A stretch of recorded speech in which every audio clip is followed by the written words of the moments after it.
Hello and welcome to Quantum IAS. Today we are going to start our series on physics optional for CSE 2021, and we are going to start with our very first module, that is mechanics. And this is lecture 1 of this mechanics. In this lecture we are going to cover laws of motion and equations of motions. Basically this is the basic lecture that will build a foundation for the entire course. Okay. So before getting into any topic,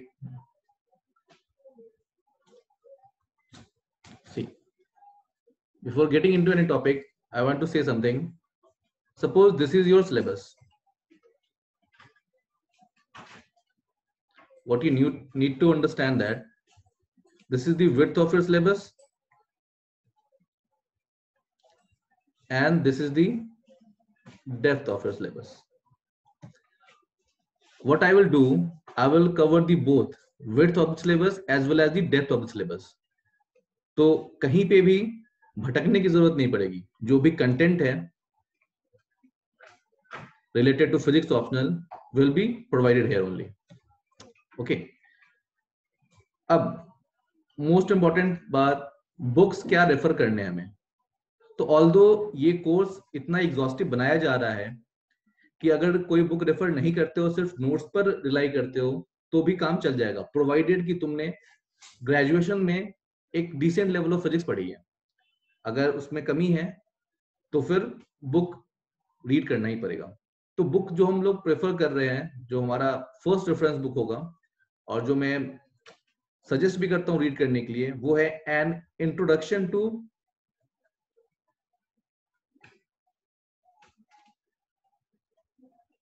mechanics by Kleppner and Kolenkov. This is the best book you can refer for your syllabus, right? Also, इसमें सारे के सारे topic नहीं पढ़ने. जो भी हम lectures में कवर कर रहे हैं, एग्जैक्टली अगर वही तुम्हें समझ नहीं आ रहा तो तुम वहां से रेफर कर सकते हो. Also book DS Mathur for numerical problem, कहीं कहीं जगह JC उपाध्याय. ओके, तो दीज आर, और भी गोल्डस्टीन, सम और भी स्टैंडर्ड टेक्स्ट बुक्स है जो हम लोग यूज करेंगे, बट वो तुम्हें पढ़ने की जरूरत नहीं है. नोट्स और जो इंटायर लेक्चर है will be sufficient for this. Also एक बात और मैं बोलूंगा, फोर्थ रेफरेंस बुक जो है वो बेसिकली बेसिक फिजिक्स के लिए है. जिसे 11th-12th का बेसिक कॉन्सेप्ट रिवाइज करना है वो इसको यूज कर सकते हैं. That is fundamental of physics. Fundamental of Physics by Resnick, Halliday and Walker. तो ये बुक बहुत ही हेल्पफुल है. जितने भी छोटे छोटे कॉन्सेप्ट्स हैं हमारे 11th-12th लेवल के लिए, अगर तुम्हें कभी भी रिफ्रेश करना है, इन चीजों को गो थ्रू करना है, तो this book is very good. Otherwise ये बुक इंट्रोडक्शन टू मैकेनिक्स हम लोग यूज करेंगे बेसिकली.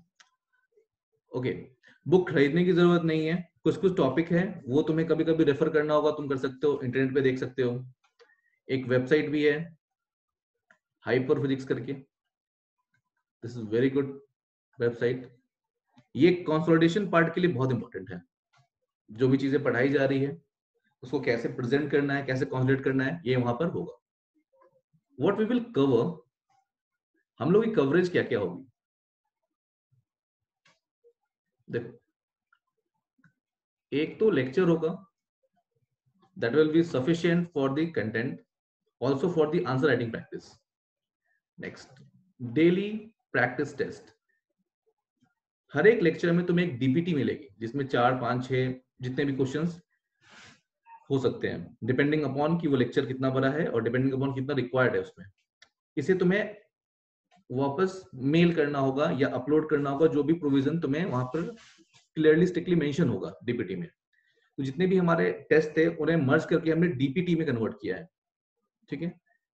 और एक एडिशनली हम लोग क्या स्टार्ट कर रहे हैं, वो है डिस्कशन.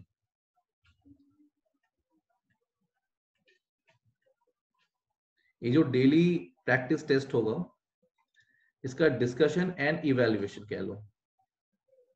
तो ये इवैल्यूएट भी होगा, तुम्हें मार्क्स भी मिलेंगे हर वीक में। हर वीक में 2 डीपीटी तुम्हें मिलने वाली है, 2 डीपीटी पर वीक। ओके, और ये डिस्कशन मोस्टली मंडे को होगा।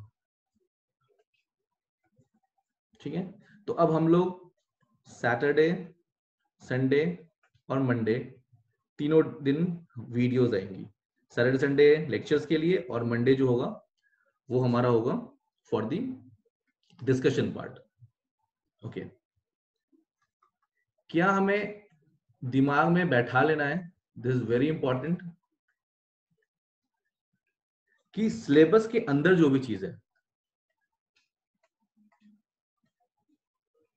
जो भी चीज सिलेबस पे मेंशन है या उससे हम लोग एक्सट्रैक्ट कर सकते हैं, उसको छोड़ना नहीं है, और जो भी सिलेबस के बाहर है उसको छेड़ना भी नहीं है। तो एग्जैक्टली हम लोग जो भी सिलेबस में है, जितना भी उसका लेवल जा सकता है वहां तक हम लोग जाएंगे, पढ़ेंगे, क्योंकि रिसेंट ट्रेंड जो है वो थोड़ा शिफ्ट हो गया है फिजिक्स का। और अब बहुत सारे टॉपर्स भी आने लग गए हैं फिजिक्स में, टॉप 100, टॉप 10 में, इवन इस बार रैंक 3 भी है। तो फिजिक्स का जो पेपर है वो धीरे धीरे जो है वो इवॉल्व करना स्टार्ट करेगा। तो हमें सारे सर्कमस्टांसेस के लिए रेडी होना जरूरी होगा। तो जो एक ट्रेडिशनल अप्रोच था फिजिक्स ऑप्शनल का, उससे थोड़ा सा हमें आगे बढ़ना। ओके, तो दिस इज ऑल अबाउट कि हम लोग कब कैसे किस सोर्स को यूज करेंगे और पढ़ेंगे। स्टार्ट करते हैं लेक्चर। बाकी जो भी तुम्हें नोटिफिकेशंस है वो इस चैनल के थ्रू तुम्हें मिलती रहेंगी, और जो भी तुम्हारी क्वेरी है तुम मेल पर भेज सकते हो। नेक्स्ट, एक और चीज जो कमिटमेंट चाहिए होगी वो है कि रेगुलर वीडियो देखना होगा। जब भी लेक्चर आए उसे क्या कहते हैं, उसे प्रोकास्टिनेट नहीं करना होगा तुम्हें कभी भी, है ना। ये फ्लेक्सिबल वीडियोस नहीं है कि आज लेक्चर आया तो 5 दिन बाद देख रहे हैं। आज का लेक्चर आज देखना है, और जो वीक तुम्हें टाइम दिया गया है सबमिशन का, हर डीपीटी के साथ तुम्हें एक सबमिशन टाइम दिया होगा, उस सबमिशन टाइम के अंदर तुम्हें वो अपलोड करना है डीपीटी। ओके, अगर मोटिवेशन फैक्टर बनाए रखोगे तो ये ट्रस्ट मी, ये लेक्चर मोर देन सफिशिएंट होगा तुम्हारे प्रिपरेशन के लिए। ओके, तो let's start our discussion with classical mechanics. Basically classical mechanics और न्यूटोनियन मैकेनिक्स लगभग लगभग सेम चीज है। ठीक है, मोस्ट ऑफ दी जो हम लोग लॉज यूज करते हैं वो कहाँ यूज होता है, क्लासिकल मैकेनिक्स में होता है, एवरीडे प्रॉब्लम्स के लिए। तो for classical mechanics we can write it as, this is basically mathematical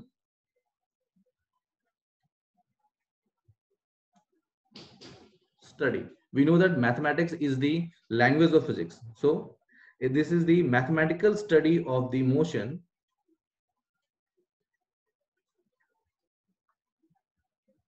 of everyday objects. And this is important. Everyday objects, whatever we see around us, है ना, जो भी हम देखते हैं आसपास, उनके मोशंस को कौन जज करता है, कौन डिस्क्राइब कर सकता है, तो क्लासिकल मैकेनिक्स उनको बहुत खूबी से कर सकता है। And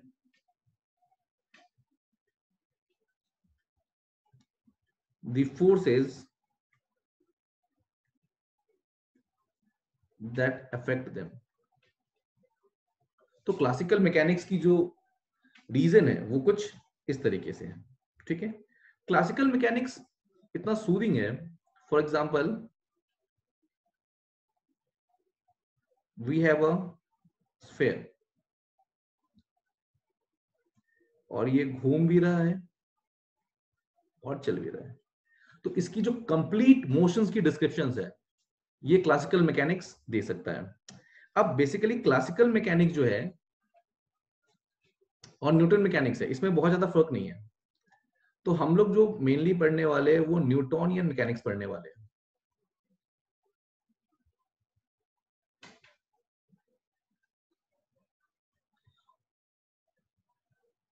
Newtonian mechanics. Newtonian mechanics is important for studying the everyday objects.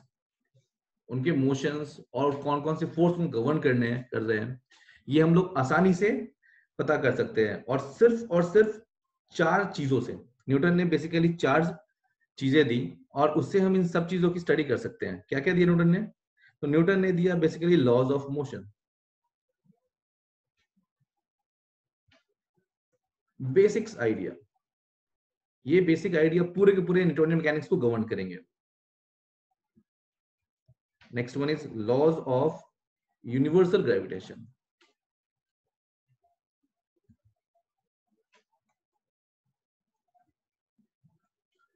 तो पूरा का पूरा जो हमारा कोर्स है वो इसके अराउंड ही घूमने वाला है। Laws of motion, laws of universal gravitation, and 2 conservation laws, that is laws of conservation of momentum, both linear and angular, and last, laws of conservation of energy. And these methods and these laws are so much effective that we can discuss the whole motion of the planetary object using this also, right? Okay, so before getting into any laws, let us discuss some important terms. As we have already mentioned, we will start our course from the basics. Most of you would be knowing these terms very well, but still, I want to emphasize on this. Okay. The first term is what we say particle.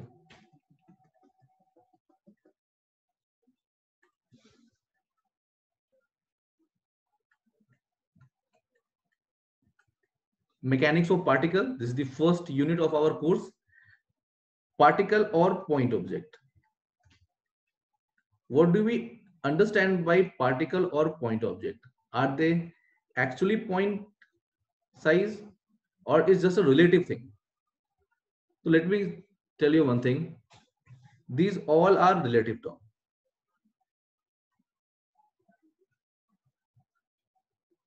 This is a relative term. Particle or point object is a relative term. Suppose if you see someone from a distance of 2 kilometers, he will appear to you as a point object. So a particle is ideally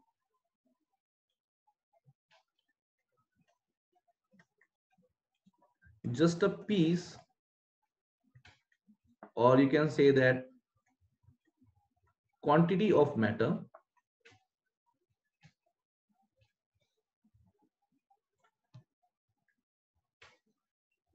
having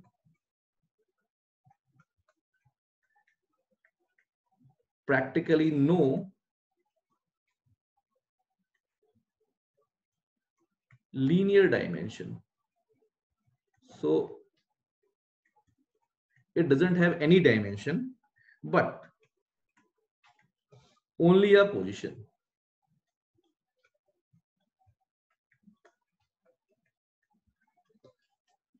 So suppose this is the rod.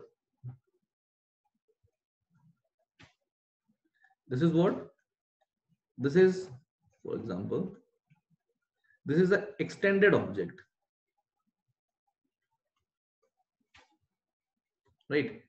And it is occupying a lot of the positions, right? A linear dimension is there. But suppose this is a point object, so it can withhold only a position, nothing more than that. Okay, so this we known as point object. Also, this is closely related to how we treat something as point object. For example, Coulomb's law, gravitational law, all of them are given for point objects only, point charges only, right? So point object can be treated as any object. We can treat any object. An object can be treated as point object if its dimension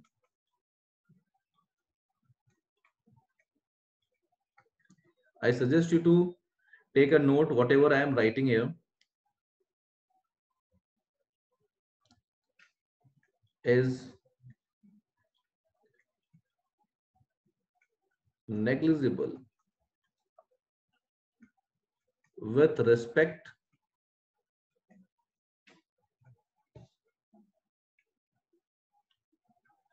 to the associated distance. For example,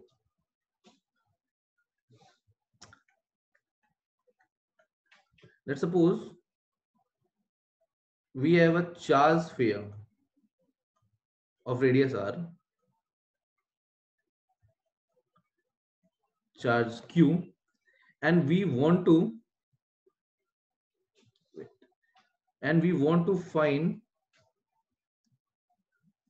electric field at a point r, this one, and we are saying that r is much greater than the dimension of the sphere. So for this point, this will appear as point object.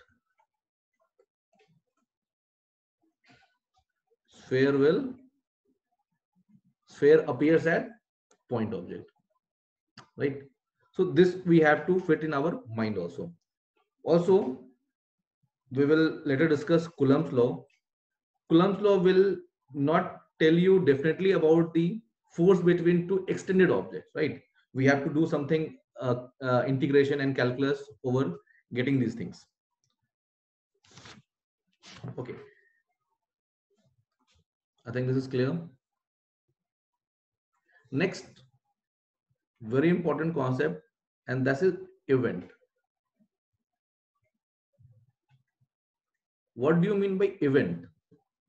If someone says this event occurs in physics, what we understand by event in physics? An event stands in our mathematical model. You might have studied about probability and all. For anything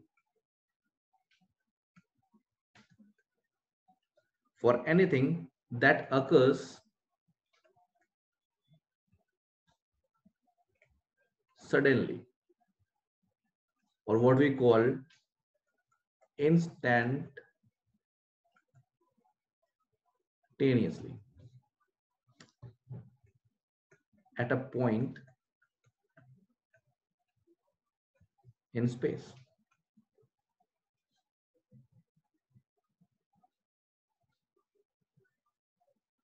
Okay. So simply put, it does involve both a position and a time of occurrence.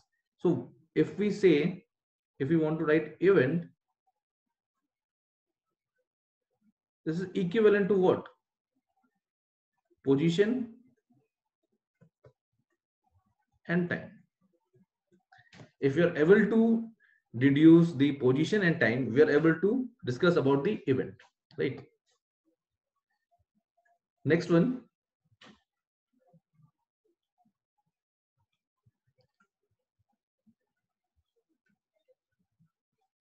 Wait a minute. Next one is observer.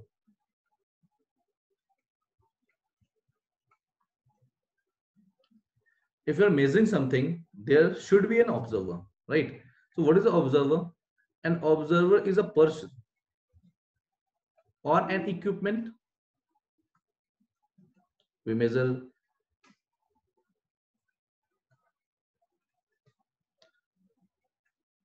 which can locate, record, measure,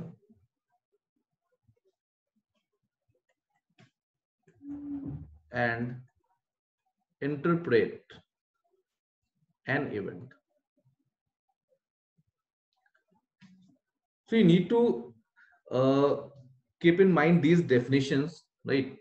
For having proper understanding, what is the role of an observer? So he can locate, record, measure, and interpret any event. So for any event to be discussed, an observer is needed, right? Next is the most important thing, reference frame.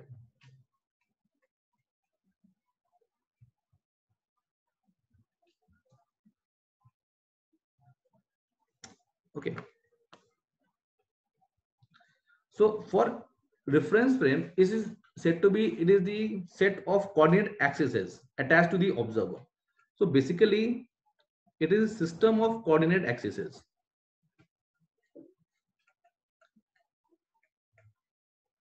We will learn about Cartesian reference frame, Cartesian coordinate system, polar coordinate system, right? Cylindrical coordinate system, spherical coordinate system. So these are the reference frame are the coordinate axes. And one thing which is very important for the reference axis is that we should choose proper reference axes for any problem, right? Which define the position of the particle, which define the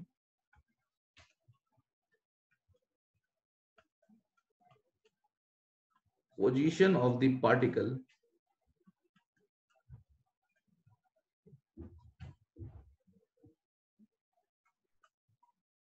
or an event in space. Okay, and it must be rigid in nature. It should not change for a particular period of time. So we will see about it later also, but right now I want to tell you something about reference frame. We can categorize reference frame and according to the nature of the motion of observer into two.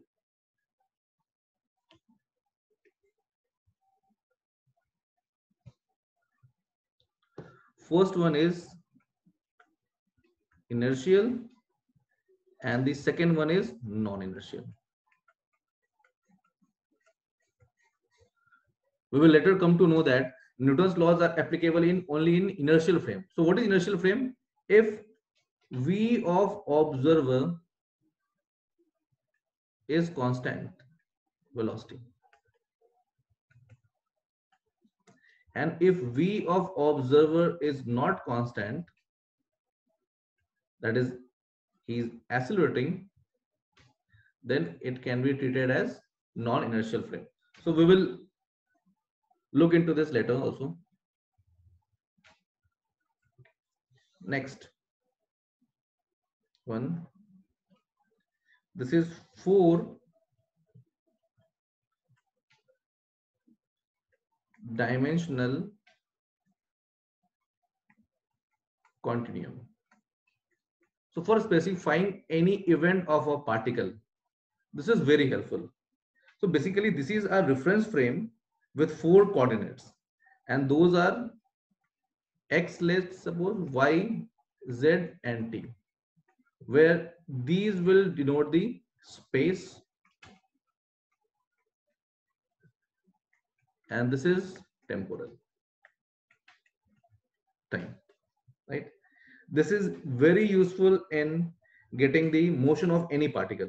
So these are the basic some terms we need to discuss about. Let us move on to the coordinate systems. So first we are taking Cartesian coordinate system.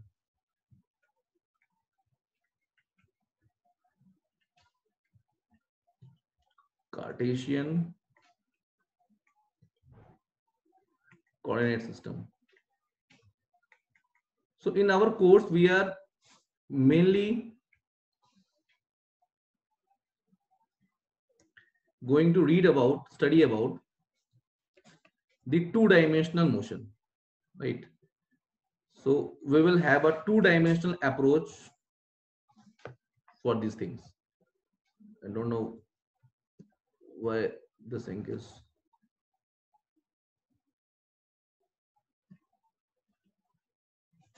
Wait.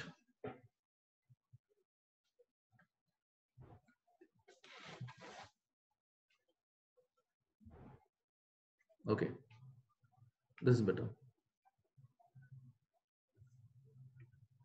Okay, so let us draw the coordinate axis as first.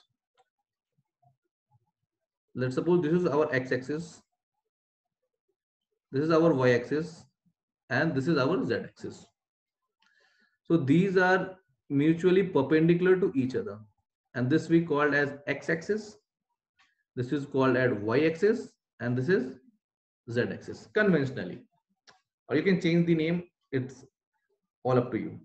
And unit vector in this direction we call it as I cap, j cap, and here k cap, right? So if we need to point any object, let's suppose this one,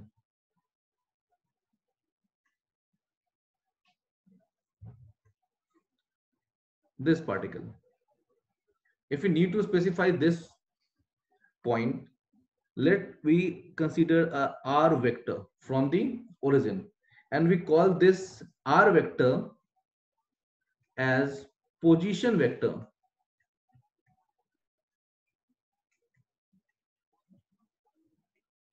of point. Let us consider this point as P, position vector of point P with respect to origin, right? And suppose its coordinate is x, y, and z. So we can write that r equals to xi cap, yj cap, and zk cap. And I know you all are very familiar with these things. It's just a quick recap of these things, right? So if we take for the two-dimensional, only,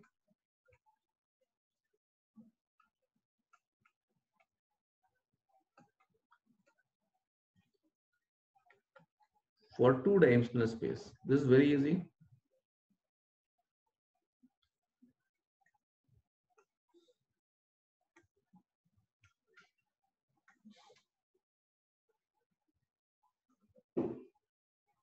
This is x and this is y.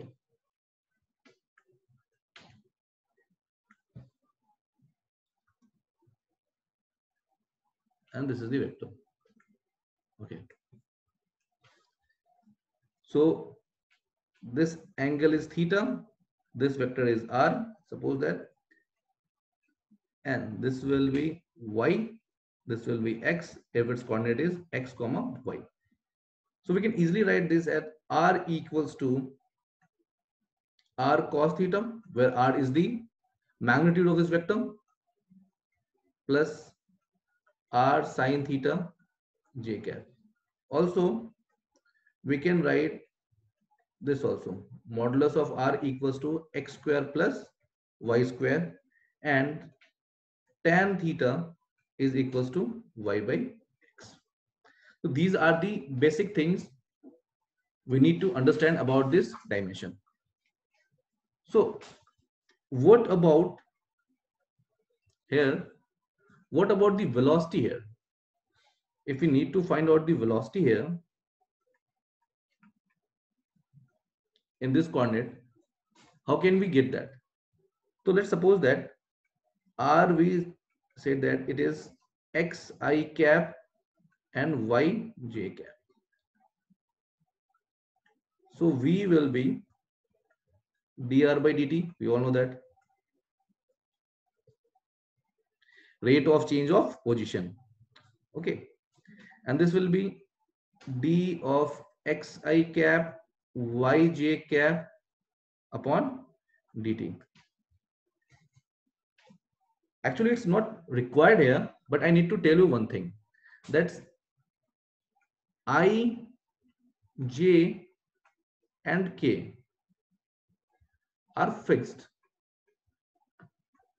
vector, or better to say, they are constant. Why constant?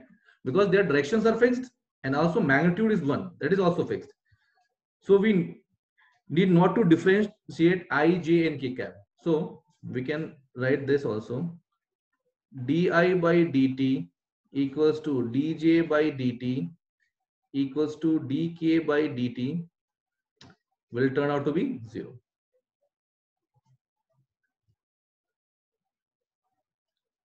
So we can put this in our mind also. So here we can write it as dx I cap dy by dt j cap. Also we can write this at this also. V equals to x dot I cap plus y dot j cap. This is basically what? Vx I cap, component of velocity in x direction, plus component of y, velocity in y direction. This.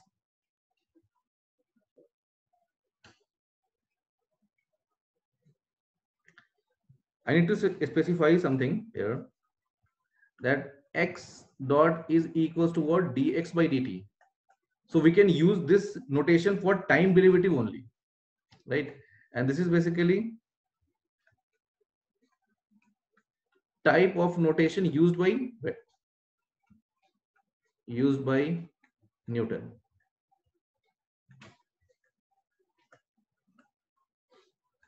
For time derivative only.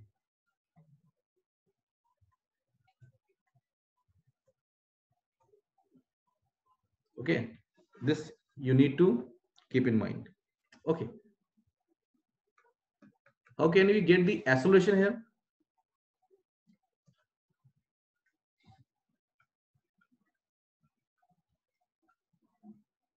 If we want acceleration in the Cartesian system, we simply have to use this. A equals to dv by dt. And it turns out to be what? E square x upon dt square I cap plus e square y upon dt square j cap. That can be also written as x double dot I cap plus y double dot j cap. And I know you all are very familiar with these things. Okay, it's just a quick recap of your basic classes. Okay. So next, let's move on to the polar coordinate system. Okay, we are not interested in defining the 3D motion here. So we are going to discuss only polar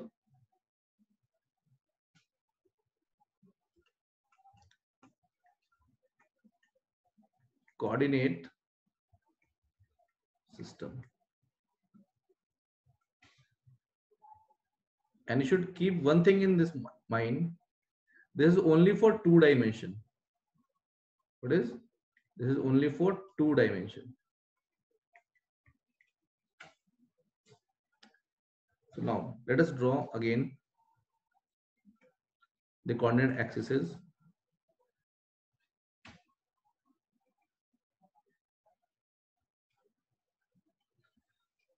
So here also, let us suppose this as x and this as y.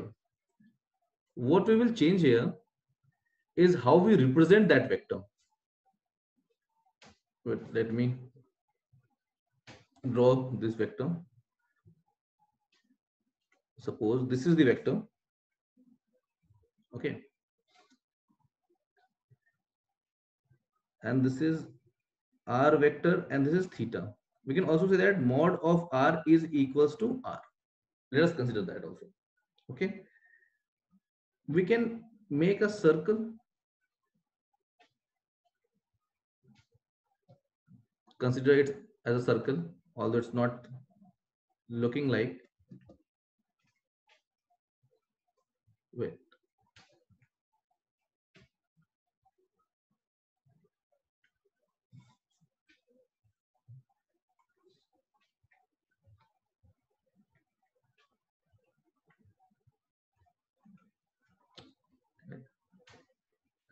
This is a circular arc. Okay. So what is polar coordinate system? So we can write here r equals to root under x square plus y square. We have seen previously also. And theta is equals to what? R tan y of x. We have already done these things. This is 90.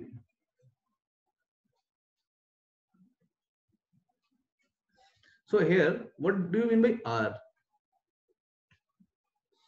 So R is basically what?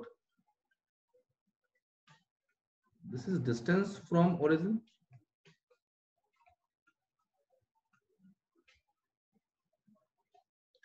And theta is what? Angle between R and x axis. If we can write this vector in this form, r theta form, then it is known as polar coordinate system.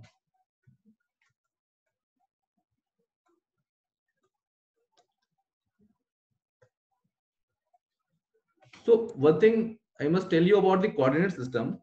To make a coordinate system, we should have a choice of origin, choice of axis, choice of positive direction of each axis, and also the unit vector.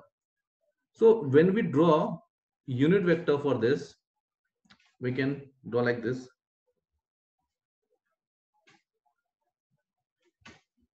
Wait.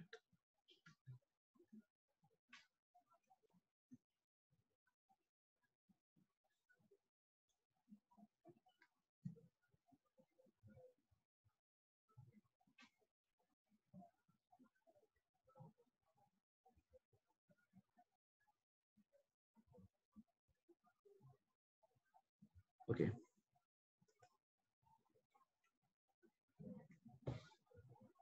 So suppose this is one, this is another. Suppose we have to measure two vector, two position of two particles. Suppose this is going in this path, any path. It need not to be circular. Any 2D trajectory and path are same things. So what we can write this is r2 vector, this is r1 vector, this is theta 1, and this is theta 2. So we can write the position of the particle with respect to the axes in terms of r and theta also, right? So what we can do, how we can write this, just have a look. Okay. So this is our x-axis and this is our y-axis, and suppose this is theta and this is r vector. What we can do, we can define another set of vector, right? Unit vector. One is along this r, and this we will call as r cap. R cap. This is what? Unit vector along the radius. Okay. Also, we should make axes orthogonal, so we have to make one more axis, this one, such that this angle is also 90 degree. They are also ortho. So using some geometry, we can say that this is theta, then this will be also theta.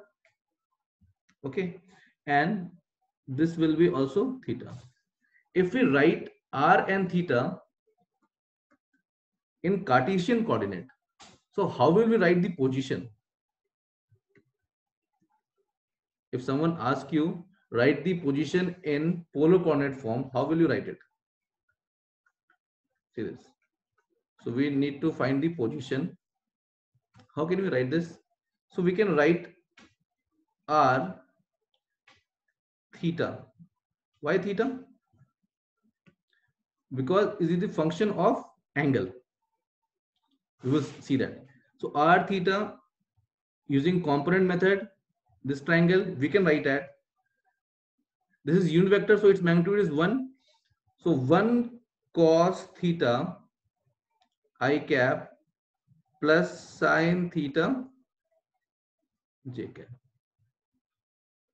So we can write r theta like this. Also theta cap. So for theta cap, use this triangle, and using the proper sign, we can write it as minus sin theta I cap plus cos theta j cap. So these are the two very important useful results. You can make this is theta, this will be your cos y axis, this will be negative in x axis because it is lying in second quadrant. So using simple component and projection, you can write it this. So here we can note one thing, that both r cap and theta cap, both are function of what? Theta. Both are function of theta, and they are also coordinate axis, so we can say that they are orthogonal also. Orthogonal means they are perpendicular to each other.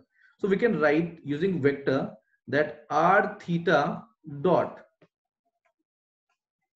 theta cap is equals to 0.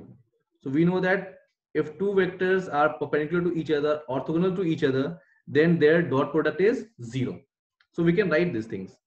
It will come later also. Don't you worry about this. One major challenge here is that r and theta continuously changes with time. For example, see here, here direction of r will be this, and here direction will be this. So its magnitude is not changing, it's 1, but its direction is always changing, and it's changing with respect to the angle made with x-axis, that is theta. So how can we take its derivative? And taking derivative is very important. So we need to find out dr cap by dt. So it will what? D cos theta upon dt I cap plus d sin theta dt upon j cap. Here theta is changing, so we can write is that minus sin theta d theta by dt I cap plus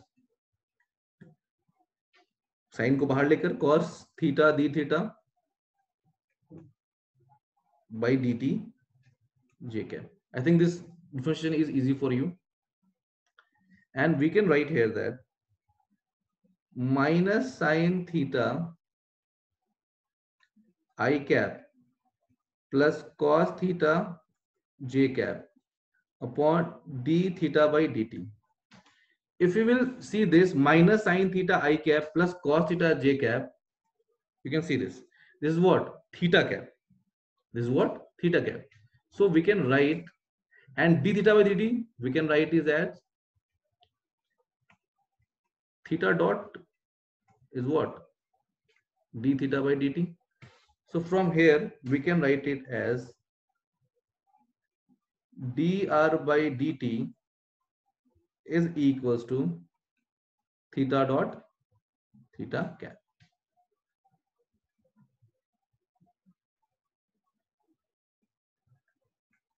And this is one of the important results we have to see. Also, similarly, we can find as d theta cap by dt cap. So it will be what? D theta cap is what? Minus sin theta I cap plus cos theta j cap upon dt. So it will come out what? minus cos theta d theta by dt I cap minus sin theta d theta by dt j cap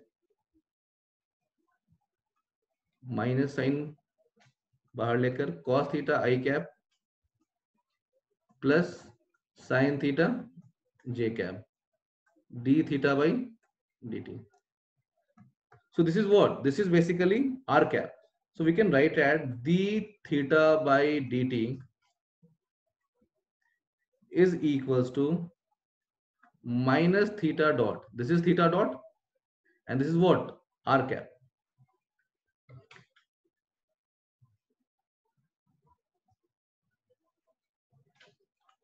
So this will be very useful when we are going to find out velocity acceleration. So what is dr by d theta? Sorry, dr cap by dt is what? Theta dot theta cap, and d theta cap by dt is what? Minus theta dot r cap. Okay, let's move on to velocity in polar coordinate system. How can you find the velocity? So we know that velocity we can write it as dr by dt, and also r is written as d r cap by dt. We know that any vector r can be written as r cap, right?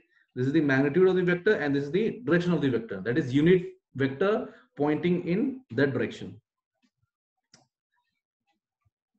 Using the product rule of differentiation, we can write it as dr by dt r cap, that is dr by dt r cap plus r dr cap by dt. So it will turn out r dot r cap plus r theta dot theta cap. So velocity in polar coordinate system is r dot r cap plus r theta dot theta cap.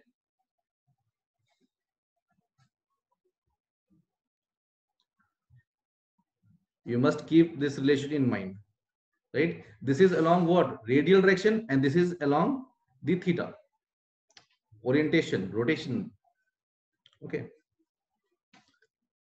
So we will have a discussion on this, right? So let's have a discussion on its radial velocity.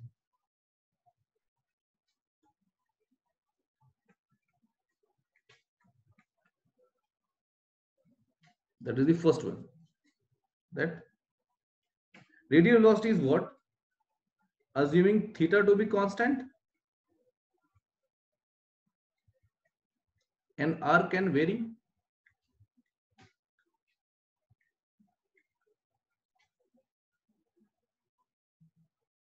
Okay, we are on radial velocity. So for radial velocity, we can assume that theta is constant and r can vary. Okay, you can have a look on this also. This is r. So we are much concerned about this direction. Okay, and this will be the radial component of the velocity. So we can write it as radial component VR can be written as what? R dot r cap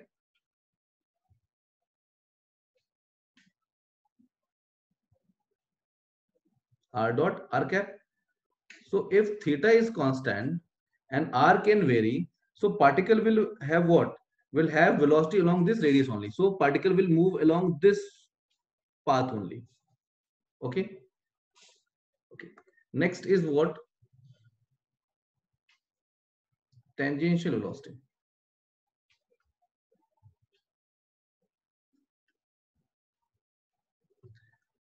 Where we can say theta can vary, but r is constant. And this is true in circular motion also.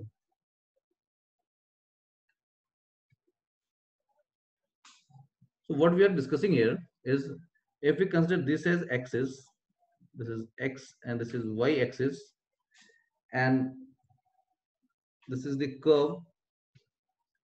Try to assume it circular because this is r and this is also r. So a particle will have only tangential velocity. So here, tangentially at this point, this point. So there will be no radial velocity in this direction. So we can say that the particle will lie on the arc, or particle will lie on the arc. So these are the two components of the Vt. We can write it as r theta cap, r theta dot theta cap. Wait a minute. And theta dot is also known as what?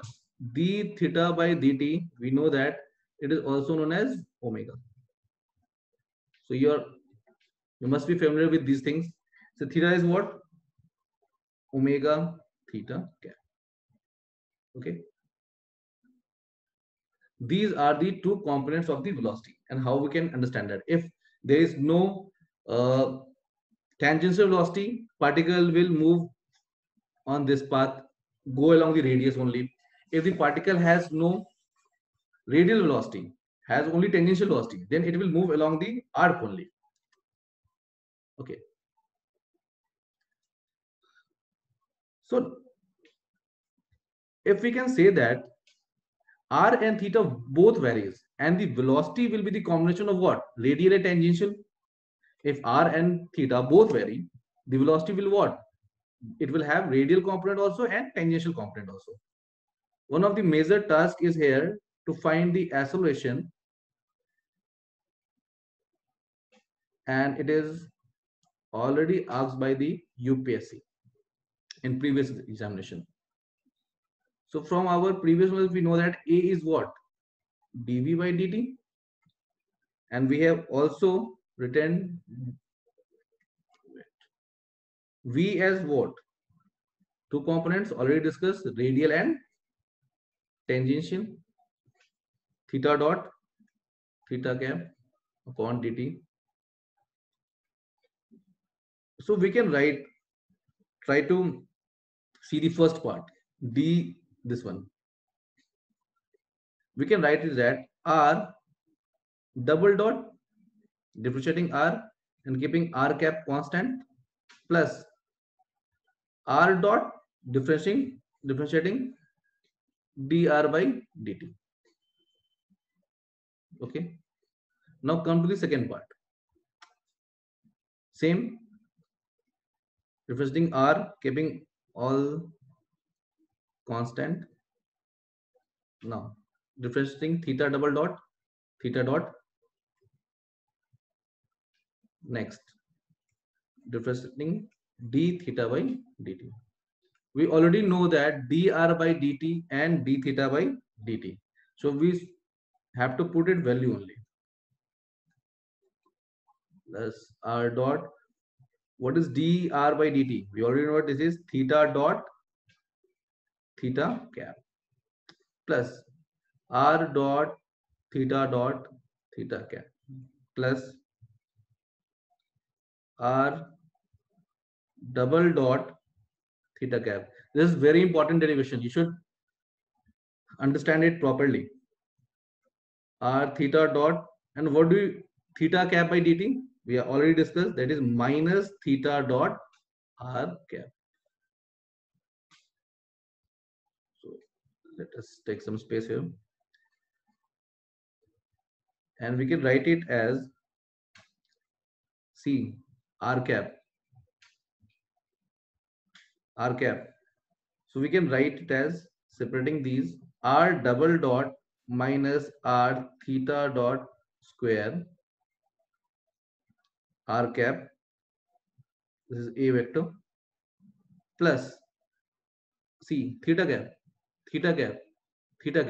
So these can be added and we can write it as 2 theta dot r dot or r dot theta dot plus r double theta theta cap. So this is our equation and this is very important. Very, very important. You should remember this result. This is what? Acceleration of particle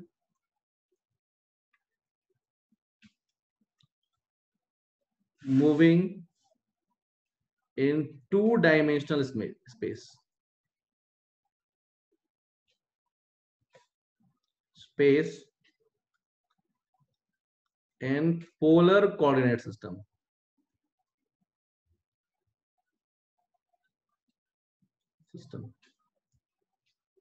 You should remember this. This is what? This is the acceleration of any particle moving in any trajectory. We don't know about the trajectory. We don't know about the path. Any path, any trajectory. This will be the acceleration part. So we have two components. One is what? Radial component, and one is what? Tangential component. So we will look about these components one by one. So first, the radial component. Radial acceleration.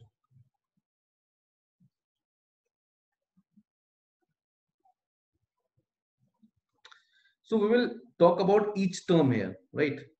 So here,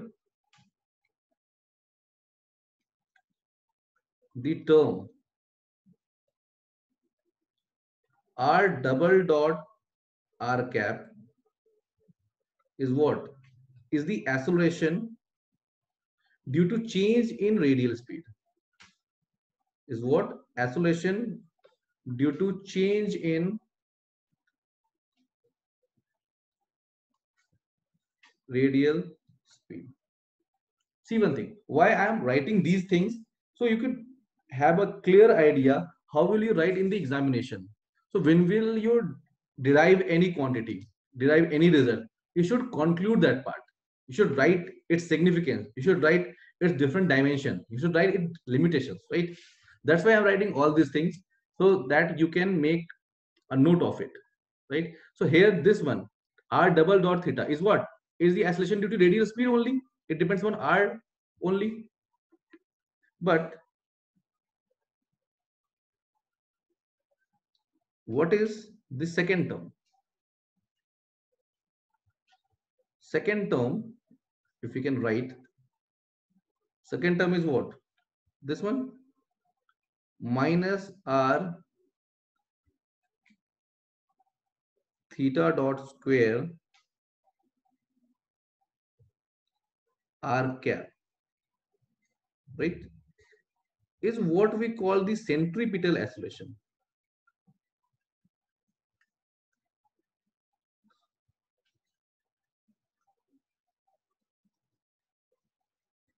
And here minus sign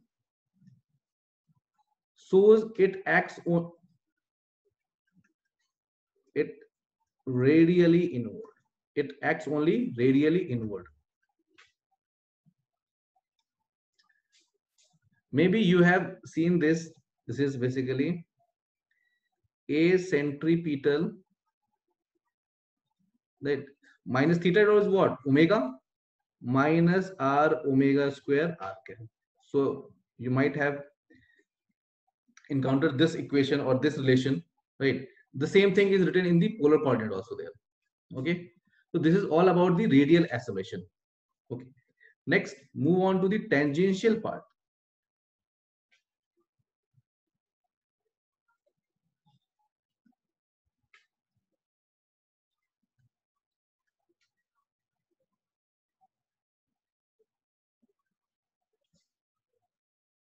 Tangential acceleration.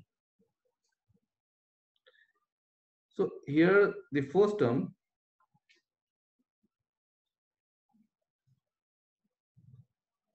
that is, we are talking about this one, r theta double dot theta cap is what? Is the acceleration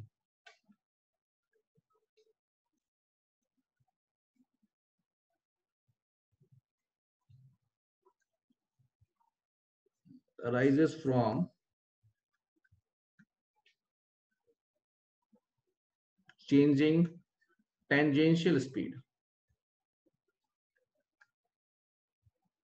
So if a particle is moving in circular motion and this is v1 and this is v2, so if it's changing its tangential speed every time, then we can write it, this is what? A tangential, AT, basically. In circular motion, you have also theta divided is what? R alpha. This is what? R alpha theta cap. So you have studied about this relation also in your junior classes. So this is what this term is occurring due to the changing tangential speed. If the tangential speed will constant, it will come out 0. Okay. The next term is what? 2 theta dot r dot theta cap. This is the term, and this here is referred as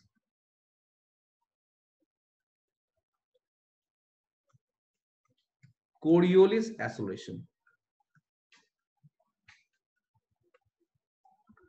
This term is here referred as Coriolis acceleration. See, this is not a Coriolis force,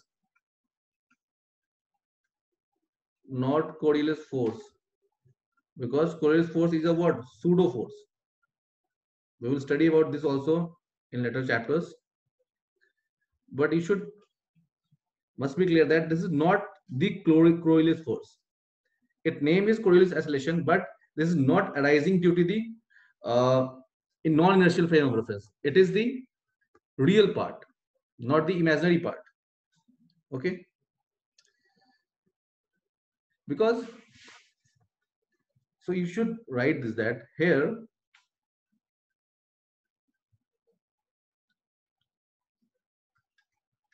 Coriolis acceleration, because this is very important. You might confuse about the Coriolis acceleration and Coriolis force. Here Coriolis acceleration is a real acceleration.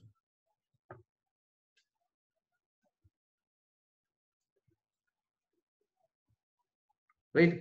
And that is present whenever r and theta both changes with time. Not r, not theta.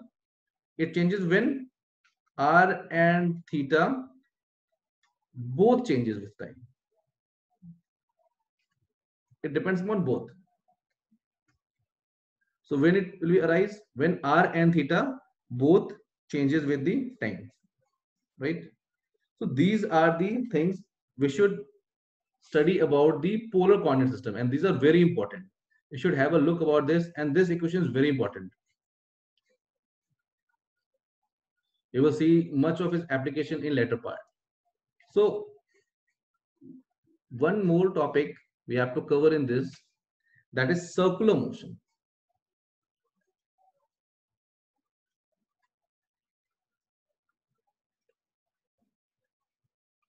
Circular motion in polar coordinate. You might not get any questions from this chapter or this lecture in UPSC, but it will form the basic understanding so that you are able to solve any force related question later also, because central force is a major chapter in our course and we have to study it very carefully. So this will create a base for you, right? So circular motion, what do we understand by circular motion?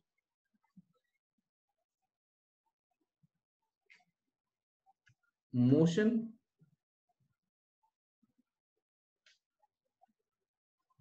along circle. And what is a circle? Circle is a locus where r is constant, right? This is a circle and its radius is what? Constant. So circle is a locus constant. So we have to consider this, that r is constant, and if r is constant, we can write it as r dot is what? 0. R dot is what? 0. So we have to use this relation in all our formula, right? So circular motion is what? Circular motion is the motion along the circle. Circle is what? It's the locus where r is constant, radius constant. If radius constant, then its differentiation with the time will be 0. So in circular motion, we have two cases. In circular motion, we have two cases. First one is uniform circular motion. You must understand that circular motion itself is a non-uniform motion because its velocity changes with time. But what do we call as uniform circular motion? If theta dot, that is omega, that is d theta by dt, is constant.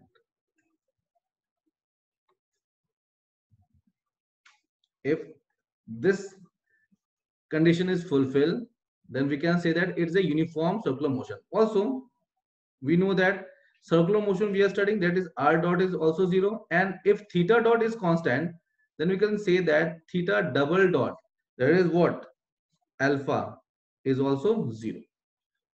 So considering uniform circular motion, we can come to these conclusions. So we have to simply put this value in our result. So if we want to find the velocity, what we have studied about the velocity, this is what, r dot r cap plus r theta dot theta cap. So this will become 0.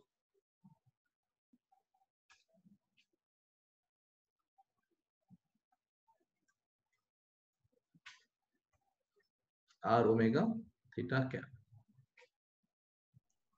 So we can say that velocity here is what, r omega theta cap. Also, we know that what is a. We just have discussed about this, r double dot minus r theta dot whole square, r cap plus 2 theta dot r dot plus r double theta dot theta cap. Okay. So this is 0. So it turned out to be what? Minus r theta square r cap. This is also 0. Theta double dot is also 0. Theta dot is 0. This is a.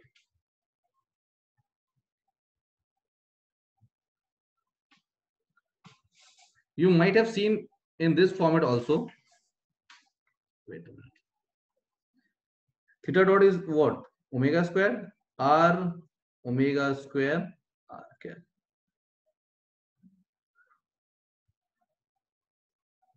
So whenever you write these equations in your exam, you should complement it with a conclusion. So what can we conclude it with that? From here, we can say that what? Velocity is what? Along the tangent only, and acceleration is always what? Radially inward. Velocity will be along tangents and acceleration is what? Radially inward. So we can come out this conclusion, right? So here the magnitude of the velocity is constant because r is constant and omega is constant, but it changes with time. Its direction changes with time. So here we can also write that speed and magnitude of acceleration is constant. So its magnitude and speed is constant, but its direction changes with time. Suppose particle is going in this circular motion. So if particle is here, if particle is here, so this acceleration AR, this AR. So its magnitude is same, but its direction is always changing. Also, velocity will be in this direction and velocity will be in this direction tangentially. So maybe it's v and v, but it's always changes with time. So it's a uniform circular motion, but it's not a uniform motion, right? Okay. Next part is non-uniform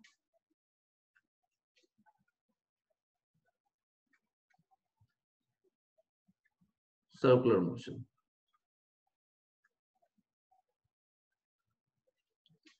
It's a non-uniform circular motion. Okay. So here again, we can write V as same, r theta dot theta cap equals to r omega theta cap, because radius is constant, it's a circular motion. So we need not to worry about this V. Okay. So see, but here is one thing, what? This is non-uniform motion. That is omega, that is theta dot is not constant.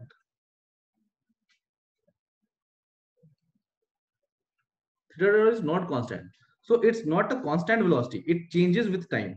But one thing is clear. It moves along the tangent only. Now, if we put this in acceleration, simply put,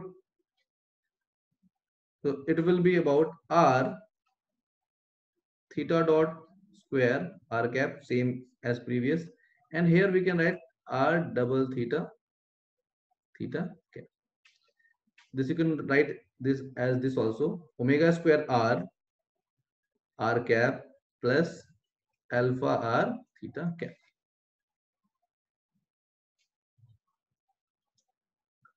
This is,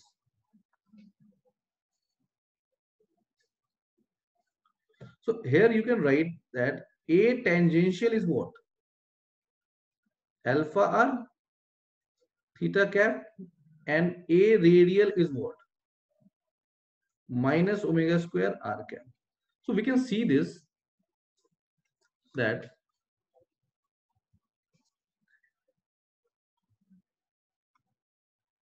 acceleration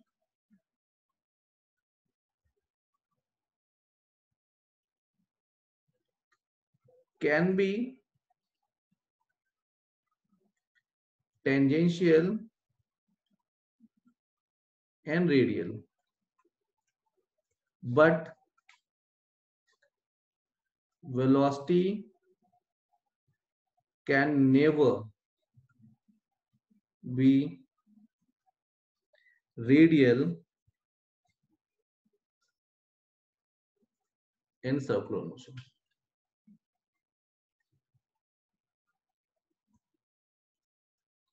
So if you are asked to derive this equation for non-uniform circular motion, you may get a question: derive the acceleration for non-uniform circular motion using polar coordinate system for two-dimensional motion.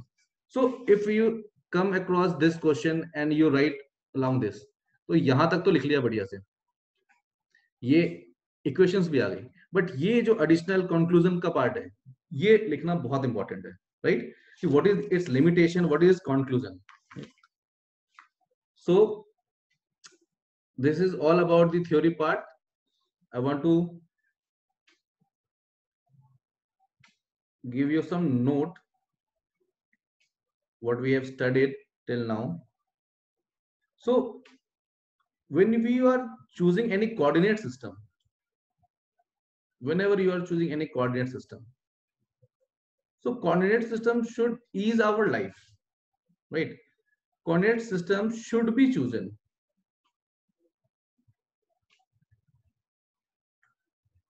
in accordance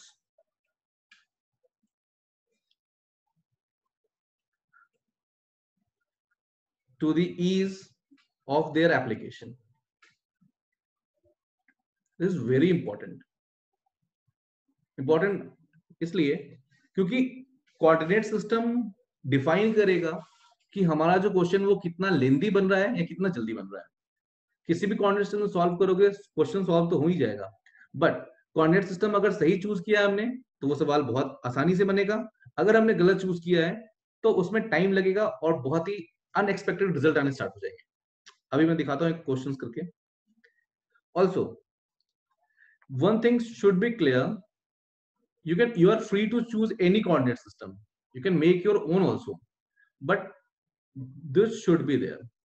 Orthogonality of the base vector should be there. Orthogonality of base vectors makes them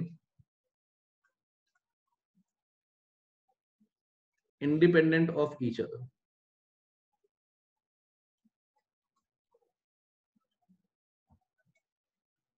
That is, no component of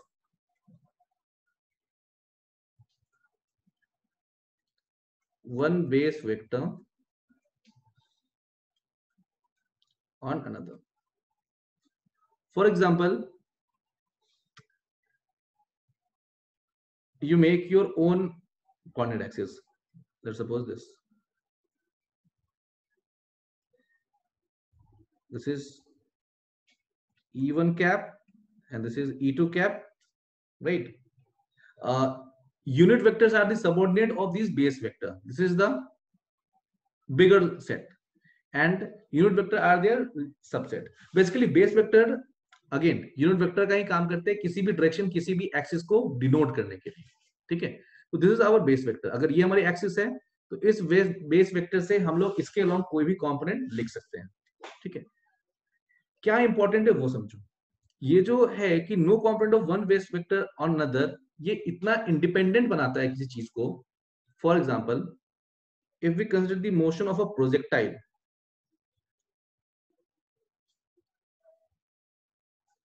wait,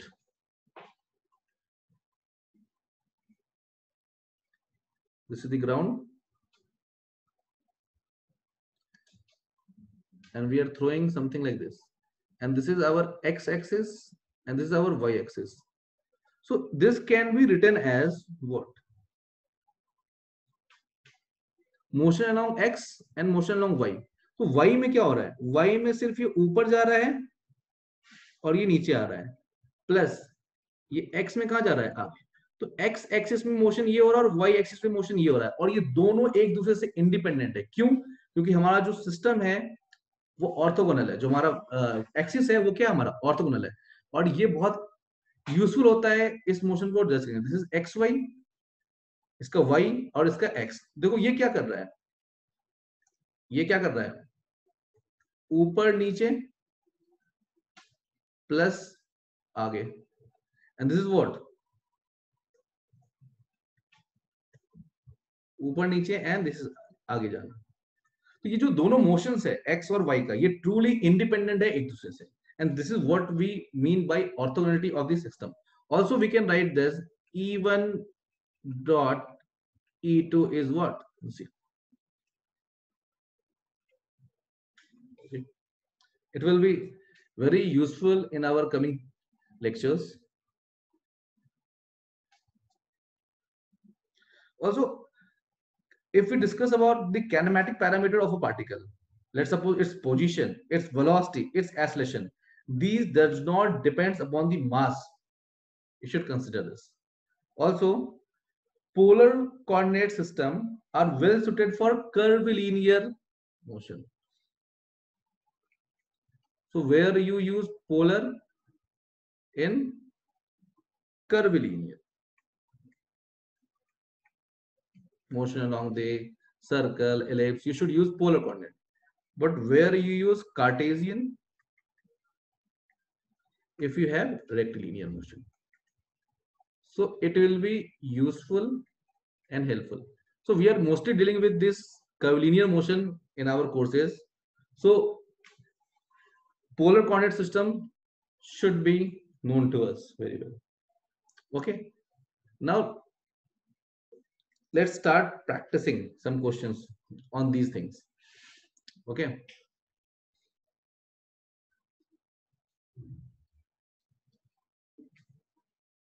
these are the questions taken from Kleppner's and Kolmogorov. I have also included some questions from DC Mathur and Jesse Upadhyay, which I found to be useful. This is from Clifton. Velocity of a bead on a spoke.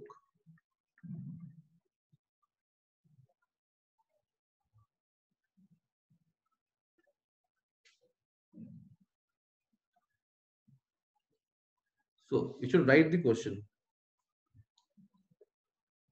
or you can just fast forward or skip this because I have to write. A bead moves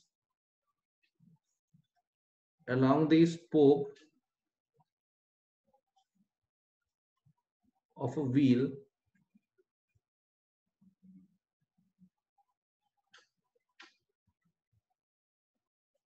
at constant speed, which is given as u meter per second. U meter per second. The wheel rotates with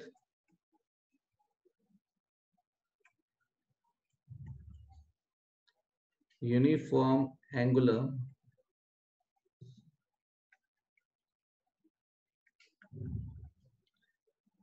velocity, that is theta dot equals to omega radian per second.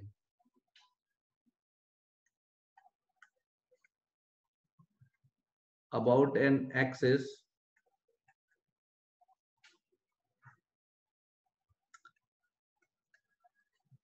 fixed in space.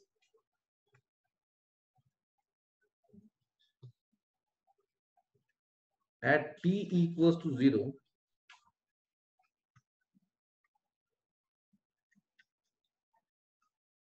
the spoke is along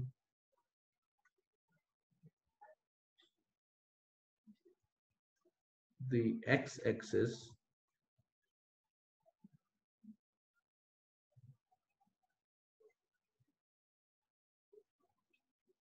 and bead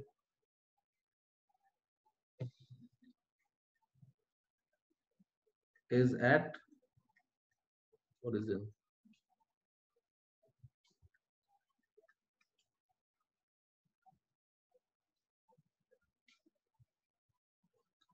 Find the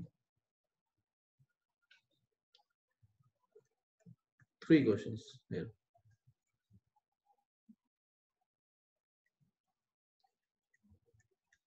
Velocity of bead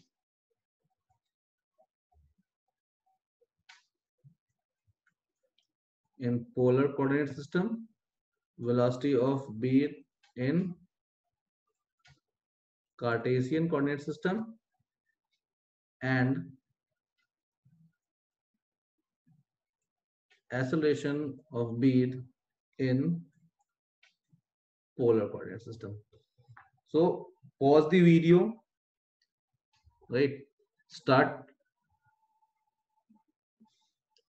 solving this and then see the solution. First, try yourself. So in this question, let us draw its diagram first. So let's make the wheel.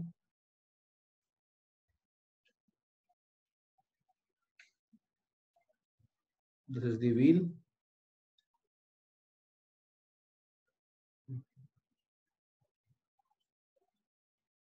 These are the spokes. Okay. And let us consider this is when t equals to 0 and t equals to t, it will be from here moving with u radially, and this is omega that is given, right?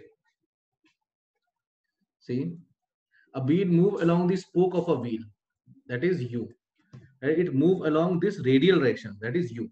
So for any interval of time, let's suppose it's theta, we can write at we can write r equals to ut, because it is moving with a uniform speed along the r. Okay, considering the radial only. Okay, so if r is ut, then we can say that r dot is what? U, and we have already given that theta dot is omega. So from our relation, we know that velocity is what? R dot r cap plus r theta dot theta cap. Simply we have to put its value. It will become u r cap plus u omega t theta cap. Here also we can write one more thing, that at any time theta, that will be what? Omega t, because it is constant. So using these relation, we simply have to put the value here. R dot r theta, r dot is u, and r is what? Already ut, and theta is omega. So this will our result. So we are solving part number A. Okay. If we move on to the Cartesian coordinate system, so we can write Vx, velocity of x. So for any time, velocity of x can be written as what? Vr cos theta minus V theta sin theta.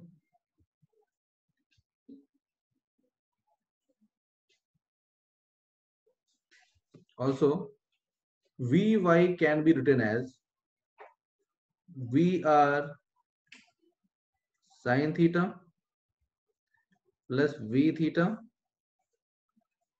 cos theta.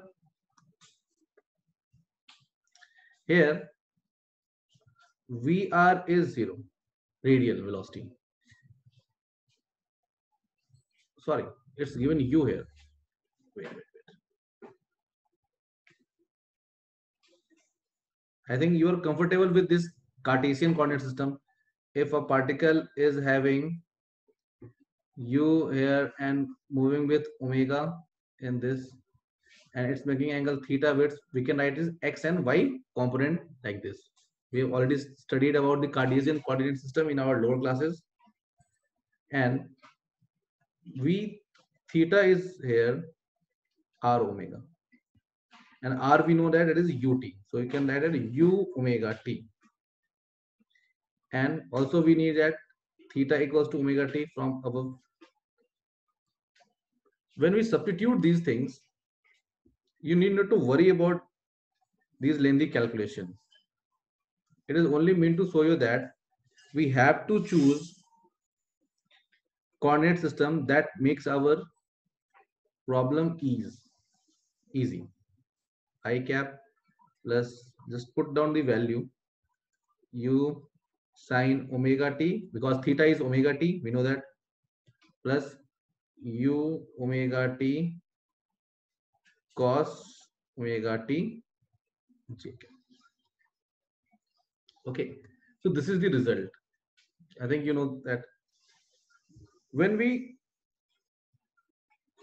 put this in isolation, that is, what is the isolation? R double dot minus r theta dot whole square r cap plus r theta double dot plus 2 theta r dot theta cap. Simply put the value. It will become what? Minus u omega square t r cap plus 2 u omega theta cap. Okay. So one thing what I have to notice, that if you compare A with B part, so it is very easy to calculate this way, and it is very lengthy to calculate this way. So whenever we are dealing with the curvilinear motion, it is recommended to use polar coordinate system. Also, the trajectory the bead is performing here is known as Archimedean